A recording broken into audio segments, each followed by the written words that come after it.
Okay, so lower limb control and hip control, this can be a knee exercise as well as a hip exercise for patients.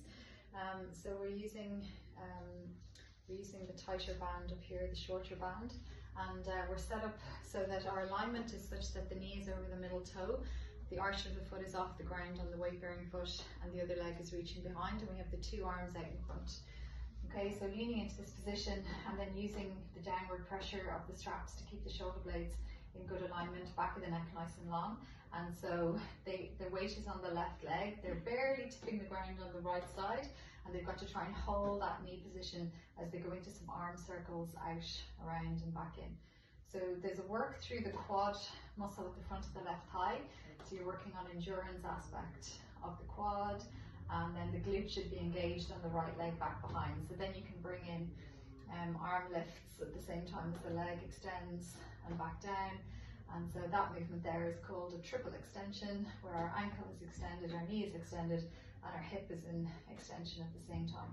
And obviously all the various different versions of that, if you want to start working into rotation, they stay balanced on that leg as they come back to the side and then move to the other side and come back in towards the center. We can also in this position do sliders for the hips, so they can bring their thumbs in around the back of the band. This is usually done with your foot on a sliding disc, but it could just be a sheet of paper on a floor or towel. And you hook your thumbs into the band to provide the resistance to the front. Set the shoulder blades down, tummy muscles engaged, and engage through the glute before you take the weight of the other foot up off the ground. So it's a slider, so you could use this in hip rehab and knee rehab, good for gluteal tendonitis or tendinopathy and gluteal bursitis. And you'd also use this for hamstring, high hamstring tendonitis and hamstring endocytopathies.